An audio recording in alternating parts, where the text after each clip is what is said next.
At-Tauhid. At-Tauhid. I mean my second home. Heeh. At-Tauhid. Iya. Rumah kedua saya.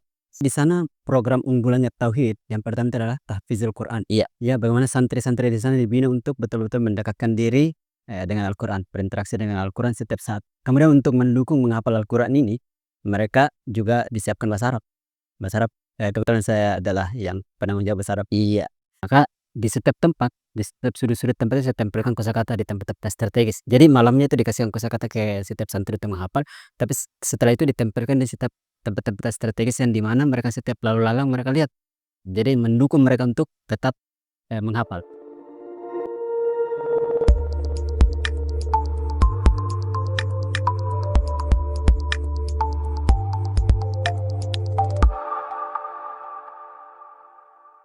Assalamualaikum warahmatullahi wabarakatuh. Jumpa lagi dengan saya Firwansyah dalam Nuansa Podcast. Alhamdulillah kembali kita bersyukur kehadirat Allah Subhanahu wa taala di mana di kesempatan kali ini kita masih diberikan begitu banyak nikmat oleh Allah Subhanahu wa taala. Salat dan salam mari senantiasa kita curahkan kepada baginda Rasulullah Muhammad sallallahu alaihi wasallam. Sahabat Nuansa Podcast, di kesempatan kali ini kita akan kembali melanjutkan obrolan santai kita. Dan tentunya kita telah kedatangan seorang narasumber yang sangat spesial. Beliau merupakan senior saya di Mahat Albir Universitas Muhammadiyah Makassar, dan tentunya inilah narasumber yang sangat kita nantikan untuk hadir kembali di Nuansa Podcast. Rois Faisal. Assalamualaikum warahmatullahi wabarakatuh, Rois. Waalaikumsalam warahmatullahi wabarakatuh. Iya, bagaimana kabarnya, Rois? Such an amazing feeling because this is my third time to come here again. So how are you? Bikhair, alhamdulillah. I'm fine, Rois. Saya ayo sama bahasa Inggris kita. Tidak jadi masalah ya kan. Bisa sambil makan ini? Iya, silakan, Rois. Bagaimana perasaan Rois diundang di Nuansa Podcast ini? Yang sekian kali ya ini ya. Such as I said today that I'm so grateful for being here again because this is my third time I come here. Probably terakhir kemarin bulan Maret, kurang lebih ya Maret, Rois. Maret ya. Jadi merasa sangat bersyukur karena mungkin saya satu-satunya orang yang diundang untuk ketiga kalinya. Iya, sangat spesial. Pokoknya Spesial orang yang tidak ada sama sekali. iya, guys. Jadi ini ketiga kalinya saya diundang ke sini berarti saya adalah orang yang teristimewa ya. Sangat spesial.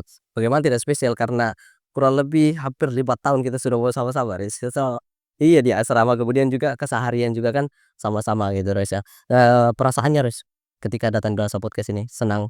Senang, luar biasa, rasa sangat luar biasa karena tadi kita kan bilang bahwa saya adalah orang ketiga, orang yang diundang 3 kali, guys. Iya, Luar biasa. luar biasa. Feeling so amazing. Ya, terima kasih banyak, Riz, pokoknya udah datang ke Nuansa Podcast kesekian kalinya ya.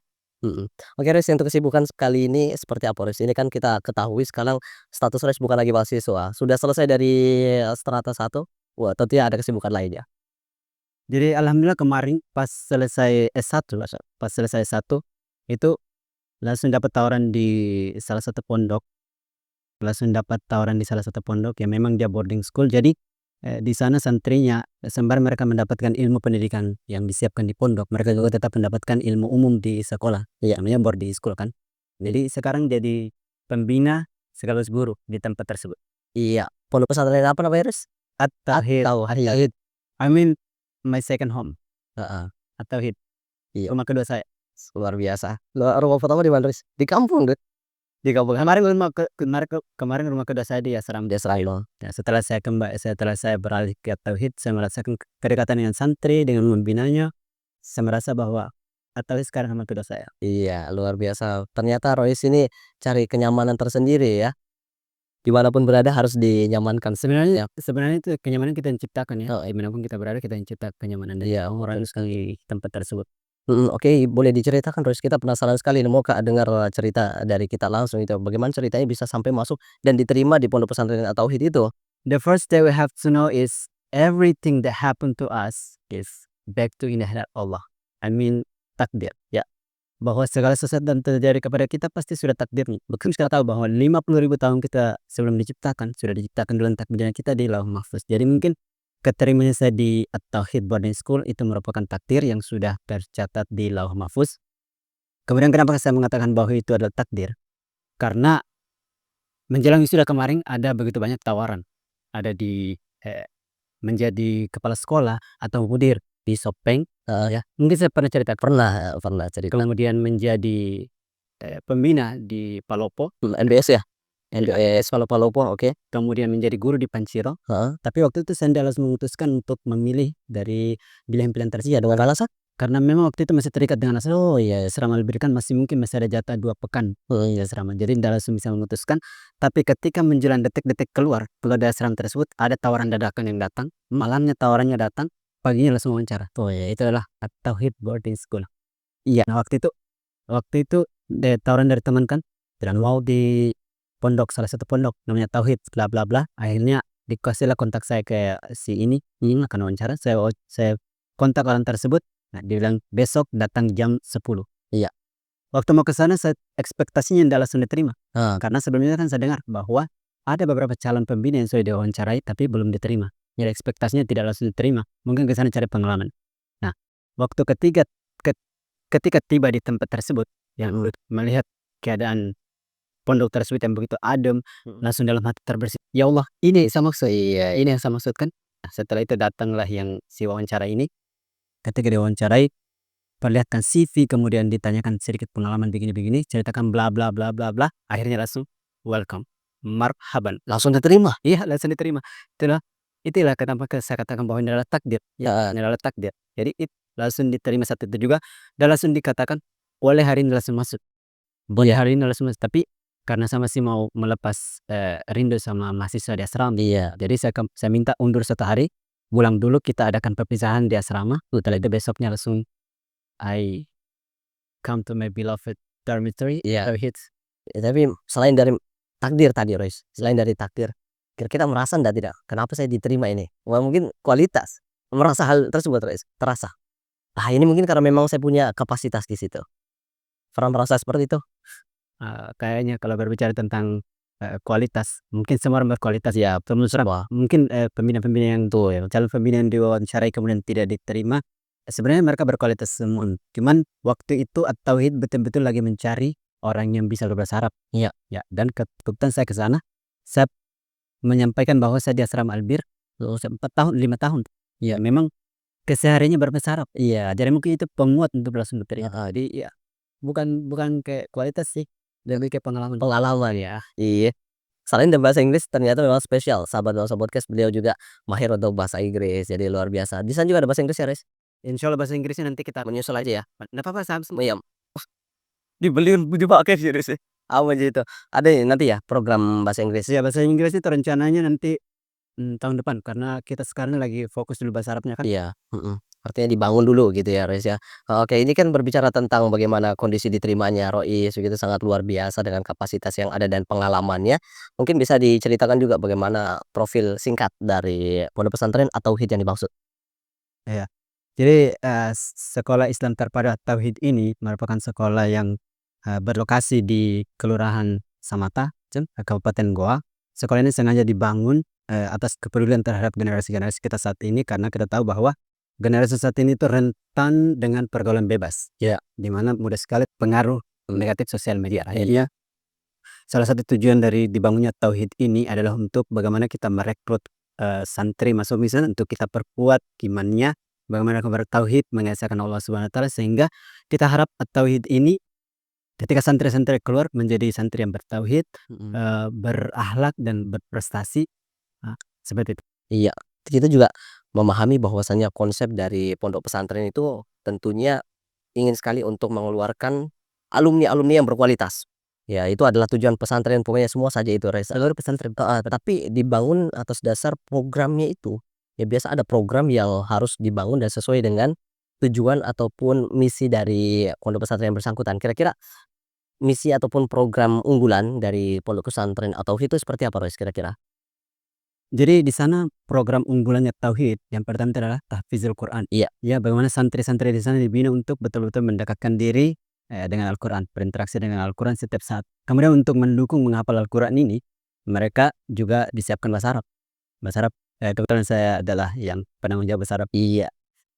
Jadi kan kita tahu bahwa inna anzalnahu Qur'anan Arabiyya, bahwa Al-Quran itu diturunkan dalam berbahasa Arab. Jadi mereka menghafal Al-Quran, mereka juga belajar bahasa Arab dong untuk mudah mereka pahami Al-Quran tersebut.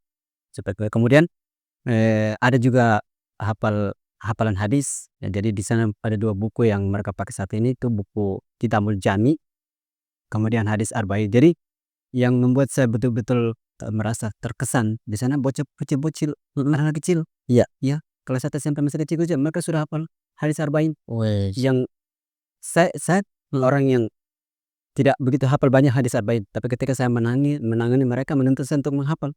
Ya betul, ketika mereka hafal saya juga itu hafal. Kenapa? Karena saya mendengarkan mereka setorkan hafalannya. Jadi seperti itu adalah itu artinya feedbacknya lah mungkin.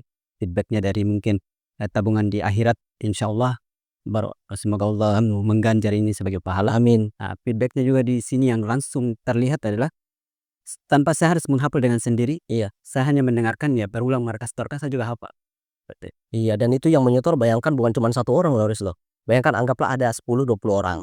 Itu dengan hadis yang sama, apa nggak bakal ini ya kan, iya, pasti bakal terserah. terhafal. Dan kebetulan di sana itu setiap pembina masing-masing menangani halako, Iya. masing-masing menangani halako dan saya menangani halako yang memang jumlah santrinya itu ada 18 orang. Jadi bayangkan 18 orang itu setiap saat mereka setorkan kan, jadi ya terserap dengan sendiri. Iya, terkadang juga kita berpikir, Riz, kita dituntut ya ataupun bisa dikatakan harus harus mampu menguasai kondisi, Riz. Dan terkadang kita tidak bisa, tapi karena kondisi harus bisa. Terkadang bisa begini, Riz, kalau imam ya, sebagai imam masjid, terkadang kita nggak hafal nih suatu surah, Riz. Karena kita sebagai imam, mau tidak mau harus hafal. Iya, minimal kalau dibaca jadi imam, tidak itu terus jadi baca itu surat. Jadi sehingganya inilah yang dikondisikan di suatu tempat, dan itu adalah feedback kerja dari, Royce itu sendiri. Lalu Royce, boleh diceritakan juga untuk keseharian aktivitas dari pondok pesantren itu sendiri bagaimana, Royce? Saya rasa Mungkin mau minum, Royce? Minum dulu. saya terasa sedih nanti habis. Saya rasa setiap pondok pesantren memiliki syariat yang sama ya. Iya. Mungkin lebih sedikit saya ceritakan bahwa kalau di At-Tauhid itu mereka jam 3 ya mereka sudah dibangunkan untuk sholat tahajud. Setelah itu mereka lanjut sholat subuh. Setelah sholat subuh ada halaqah subuh. Halaqah subuh ini adalah di mana mereka menggunakan untuk menyetorkan hafalan. Kemudian setelah itu ada bersih-bersih. Setelah bersih-bersih sarapan. Setelah sarapan pagi sholat duha. Setelah sholat duha ada lagi halaqah. Halaqah untuk mereka setorkan lagi hafalannya. Kemudian jam 9 nanti mereka masuk di kelas untuk mendapatkan ilmu yang sebagaimana saya katakan tadi, ilmu umum. Ya. Setelah itu nanti pulang sholat duhur. Setelah sholat duhur waktu istirahat tidur siang. Nanti sholat asar lagi.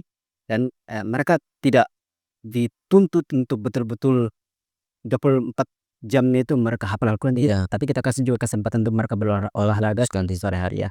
Setelah olahraga nanti maghrib. Sholat maghrib, setelah itu makan malam. Setelah makan malam, saya lupa tadi makan siangnya tadi. Iya, makan siang.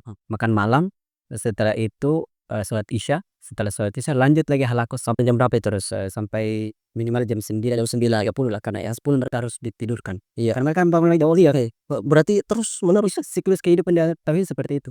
Jadi kalau kita ini yang tidak pernah berpondok pesantren, wah berat sekali nih rasanya nih. Mungkin awal-awal Awal-awal ya. kalau kita masuk mungkin kayak seberat lah, tapi ketika sudah terbiasa kehidupan ini berulang kan menjadi ala bisa karena biasa kan. Iya, betul sekali. Tapi itu kita mengetahui bahwasanya itu kan kalau keseharian dari siswa itu sendiri. Lalu dengar-dengar keseharian juga dari pembina ini, Royce, ya, itu ternyata berusaha menghadirkan bahasa Arab dalam proses siklus kehidupannya mereka. Dan katanya sudah mulai dirutinkan fokus berbahasa Arab. Ini Ya, dari pasti dari teman-teman. Iya, dari teman-teman. Oh, iya, karena banyak itu teman-teman kami itu kan, ya kadang berkunjung ke sana tengok, "Oh, ini kan nggak mungkin nggak cerita sama kita," ya kan, nggak boleh diceritakan, Riz. Bagaimana itu untuk, katanya ada yang umuman pakai bahasa Arab gitu? Ya, jadi alhamdulillah kemarin pas diterima di sana langsung diserahkan tanggung jawab bagian bahasa Arab. Heeh. Ya, jadi waktu memang tuh sebelum saya ke sana itu sebenarnya sudah ada bahasa Arab sedikit sih. Sebelumnya sudah ada bahasa Arab cuman nggak terlalu eee, berkembang, nggak terlalu berkembang.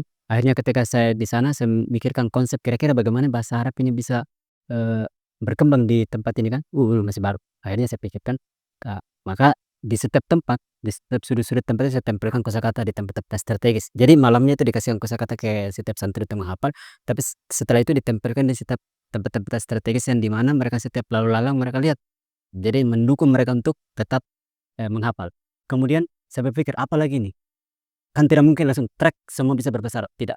Ya harus proses kan. Saya berpikir, oh pengumuman. Karena pengumuman setiap saat itu mereka mengumumkan panggilan kepada ini, ya diarahkan untuk berkumpul di sini. Saya pikir, oh mungkin ini bisa dibahasa Arabkan. Akhirnya memang di sana juga kepala boarding-nya minta, bagaimana kalau konsultasi dengan kepala boarding dan dia juga yang meminta. Nah, ini dibahas Arabkan, akhirnya saya bahas Arabkan dan sampai sekarang mungkin teman-teman yang berkunjung ke sana pas ketika mereka ke sana langsung mendengar pengumuman berbahasa Arab. Jadi Iya. langsung dicerita di kita. Pasti itu selalu bercerita Res, dan tadi ya, jadi artinya teman-teman di Mahat Albir pas berkunjung ke sana itu murojaah juga Res.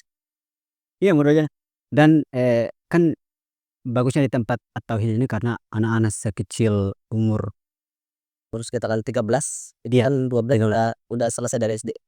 yang maksudnya yang kelas 8, di sana kan baru kelas 1, kelas 2.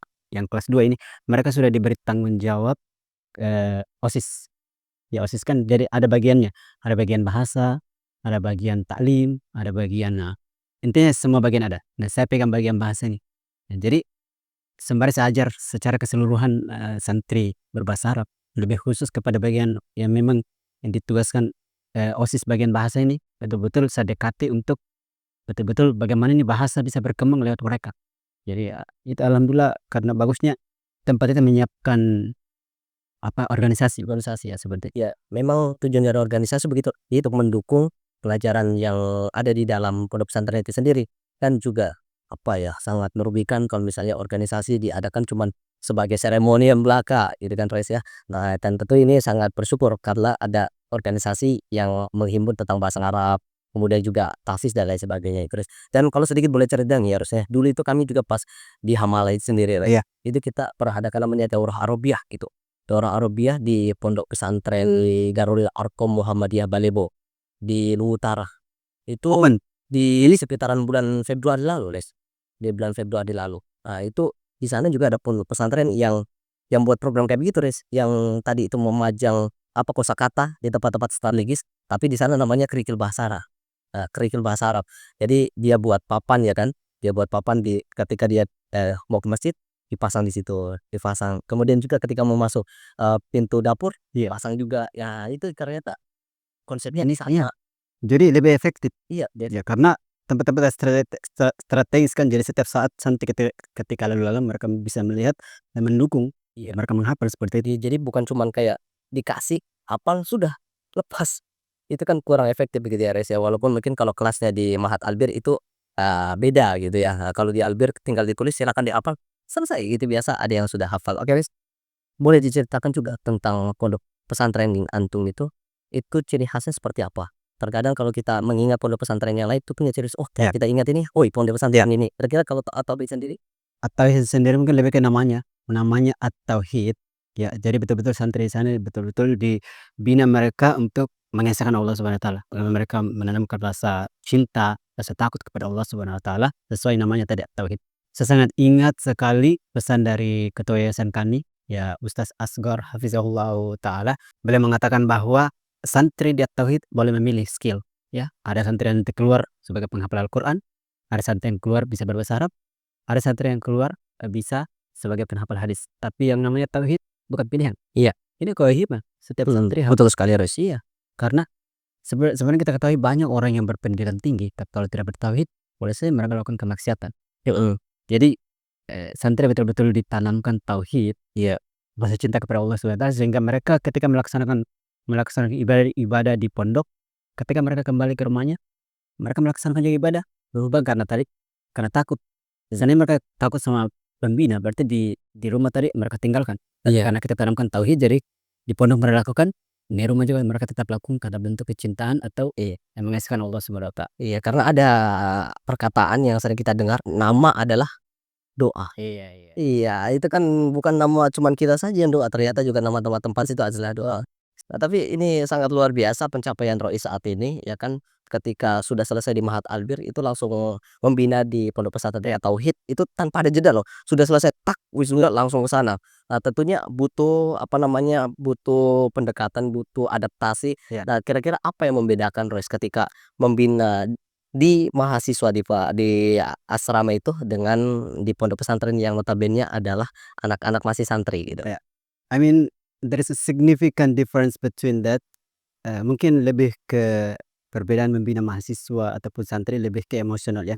Kalau membina mahasiswa kemari, itu mungkin 1, 2 kali saja, 1, 2 kali kita peringati, sudah mereka tahu apa yang harus mereka lakukan dan apa yang harus mereka tinggalkan. Kalau santri tidak, harus berkali-kali kita sampaikan dan kita berikan contoh. Karena kan kita tahu bahwa anak-anak seusia sekarang itu, apalagi yang generasi, alfa ya, iya, kelahiran 2013 ke atas itu dijuluki generasi alfa, generasi-generasi yang memang susah sekali untuk diatur, dibentuk karakternya susah. Kenapa? Karena when they were born to this world, technology in everywhere. Ketika mereka dilahirkan ke dunia ini, teknologi sudah di mana-mana, dan teknologi itu menyuguhkan atau menawarkan segala sesuatu dalam bentuk instan, ya. Ketika mereka ingin mempelajari ini, mendapatkan pelajaran ini, tinggal searching di Google sudah dapat. Langsung dapat. Akhirnya otaknya menerjemahkan bahwa segala sesuatu dapat dengan instan. Nah, sehingga ketika mereka beralih pindah dari rumah ke pondok, ya, ke pondok yang mereka sudah tidak pegang HP, itu mereka merasa kewalahan karena baru beradaptasi dengan bagaimana kalau untuk menghafal Al-Quran mereka harus berproses terlebih dahulu, tidak instan. Saya menghafal 30 juz langsung trak 30 juz, tidak, tapi harus berproses. Nah, ini yang kita sebagai pembina betul-betul bagaimana bisa membentuk karakter tersebut untuk mereka memahami dan memaknai yang namanya perjuangan. Jadi memang tidak mudah gitu ya, harus penuh dengan perjuangan. Oke, kita juga sangat bangga gitu Res, kita punya senior yang sekiranya selalu mengawalkan, kita selalu artinya secara tidak langsung nih ya, itu memberikan contoh pada kita semua yang ada di bawah, ya kan, tentang arti kerja keras, kemudian, apa, saling peduli antara satu dengan yang lain. Karena secara tidak langsung antum mengabdikan diri di pondok pesantren itu adalah bentuk kesetiaan, bentuk apa ya, konsisten untuk mengajarkan hal-hal kebaikan. Akan tetapi terkadang juga ada orang yang masuk di pondok pesantren nggak betah, Wis. Iya. Heeh. Sedangkan Rois ini kelihatannya dari wajahnya itu sangat-sangat apa ya, merasakan kebahagiaan yang luar biasa. Kira-kira apa yang membuat Rois itu betah di pondok pesantren tersebut? Kurang lebih kan tadi sampaikan apa ya, mulai bulan 7, masuk di pondok pesantren. Iya. Heeh, kira-kira apa yang membuat betah itu, Res? I mean something that make me feeling so comfortable there is the people, probably the people. Mungkin satu hal yang betul-betul membuat saya merasa sangat betah di tempat tersebut adalah mungkin orang-orangnya. Ya mungkin orang-orangnya setiap hari melihat santri yang lalu lalang membawa Al-Quran, dan yang paling, berkesan, yang paling membuat saya merasa bangga adalah ketika santri datang berbondong-bondong bertanya, "Ustaz, apa bahasa Arabnya nih? Ustaz, mau belajar bahasa Arab?" Itu berarti seolah-olah memperlihatkan bahwa saya berhasil mempromosikan bahasa Arab. Nah, sehingga mereka datang dengan sendirinya mau belajar bahasa Arab. Mereka benar-benar tertanam, tertumbuh, rasa cinta mereka terhadap bahasa Arab. Kemudian yang paling penting juga adalah kedekatan saya dengan para pembina di sana. Masya Allah, itulah kenapa ada sebuah pepatah yang mungkin pernah saya baca mengatakan bahwa di dunia pekerjaan yang mendapatkan teman-teman yang sefrekuensi itu adalah hal yang betul-betul diperlukan, dan itu saya dapatkan di At-Tauhid. Ya, Tauhid betul-betul kita di sana saling merangkul satu dengan yang lain. Iya. Saling merangkul satu dengan yang lain, saling mendukung satu dengan yang lain. Tidak istilah kita ini bersaing, tidak. Tidak ada istilah. Jadi mungkin sekarang saya tidak berada di sana, mereka sekarang rindu ya. Ustaz-ustaz saya mungkin sekarang sedang rindu sama saya. Seperti itu yang kita di At-Tauhid. Ada Ustaz Al-Fadil, Ustaz Syamsul sebagai kepala bodi, kemudian Ustaz Rahmat sebagai ketua bidang tahfiz, kemudian Ustaz Arfan sebagai ketua, penanggung jawab keamanan, kemudian Ustaz Faiz dan Ustaz Fauzan, kenapa saya sebutkan namanya di sini? Tidak masalah. Iya, heeh. Sebagai penanggung jawab bagian taklim, ya. Kemudian terakhir Ustaz ya paling muda Ustaz kami, Ustaz Anto. Biasa dia dipanggil di sapaan, ya dia penanggung jawab kebersihan, tapi dia juga penanggung jawab bagian konsumsi. Jadi ketika pembina, rapat, meeting, itu dia adalah orang yang paling sibuk. Sibuk apa? Sibuk menyiapkan konsumsi. Jadi Ustaz bernama Ustaz Rahmat ini dia selalu menyinggung, bagaimana konsumsi?" Jadi si Ustaz Anto ini ketika ada rapat dia sudah dengan peka, kalau dia sudah menghilang berarti dia sudah cari konsumsi, sebentar datang konsumsi. Iya. Jadi ya betul-betul yang namanya, sefrekuensi dengan teman kerja itu hal yang betul-betul kita perlukan, dan saya dapatkan di Tauhid Boarding School. Iya. So, I feel so grateful to know them, semua pembina di Tauhid. Iya, saya juga sepakat sebenarnya berbicara tentang bagaimana kerjasama dalam suatu instansi atau suatu lembaga, itu memang sangat dibutuhkan kerjasama itu untuk mencapai misi ya kesuksesan misalnya, kejayaan itu. Ya kalau misalnya orang yang dalam saling menjatuhkan, saling menyinggung, kemudian saling bersaing antara satu dengan yang lainnya dengan cara yang tidak sehat ya tanda kutip, itu tentu jangankan kesuksesan mungkin kehancuran sudah menghampiri dari instansi tersebut aja Res ya. Oke, ini dengar-dengar juga Pondok Pesantren At-Tauhid lagi nerima siswa baru, santri baru. Itu gimana ceritanya itu, Res? Iya, memang saat ini sedang dibuka pendaftaran untuk penerimaan santri baru. Jadi mungkin sekalian bisa saya promosikan di sini. Silahkan. Jadi untuk, teman-teman yang mungkin memiliki adik yang akan selesai dari SD, silakan masukkan di pondok pesantren kami. Bagaimana setelah saya ceritakan tadi, profil dari pondok tauhid itu sudah saya gambarkan secara gamblang tadi. Nah, gelombang pendaftaran itu ada 3 gelombang. Ada ya nanti saya mungkin mungkin nanti diterapkan di deskripsi di YouTube-nya Nuansa Podcast, bisa nanti teman-teman baca. Oke, yang luar biasa Res, ini cerita yang sangat luar biasa ya, heeh, semoga harapannya ini bisa lebih maju untuk apa namanya, untuk pondok pesantren at-Tauhid, bukan hanya pondok pesantrennya tapi ya SDM-nya dalam, guru-gurunya, kemudian santri-santrinya, kemudian juga orang tua santri yang mungkin yang menonton ini ya nanti bakal banyak yang lari-lari ke at-Tauhid ini Res, heeh. Oke, mungkin di akhir dari perjumpaan kita, mungkin boleh dipersilahkan kepada sahabat Nuansa Podcast untuk closing statement Res. Closing statement. Baik, untuk closing statement kita pada malam hari ini, jadilah orang baik wherever you are. Tetap jadi orang baik dimanapun kamu berada. Entah itu dibalas sama orang yang kamu berbuat baik kepadanya ataupun tidak, biarlah Allah yang membalas semuanya. Pepatah bijak mengatakan, biarkan semesta berjalan seperti biasa. So I mean, everything that happened to us is back to in the hand of Allah. So just follow the flow, guys. Luar biasa. Saya tambahkan sahabat Nuansa Podcast, jangan biarkan orang baik jalan sendiri ya.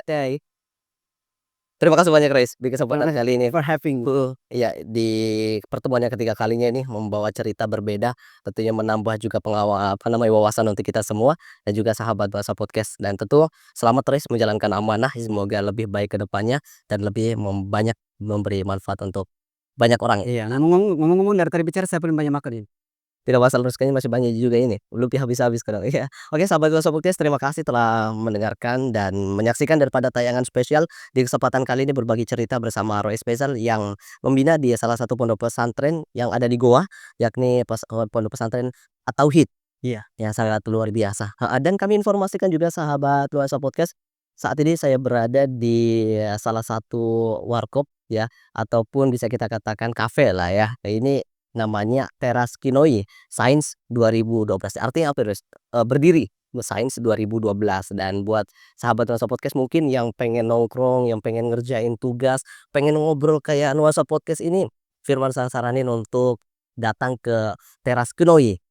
Ya, yang merupakan, salah satu tempat yang sangat luar biasa untuk berdiskusi ataupun untuk menenangkan diri, mengerjakan tugas dan lain sebagainya. Oke Res, sekali lagi terima kasih banyak dan semoga ini bisa memberi manfaat buat sahabat dan sahabat. Izin dan lebihnya mohon dimaafkan. Barakallahu fikum. Freedom your mind.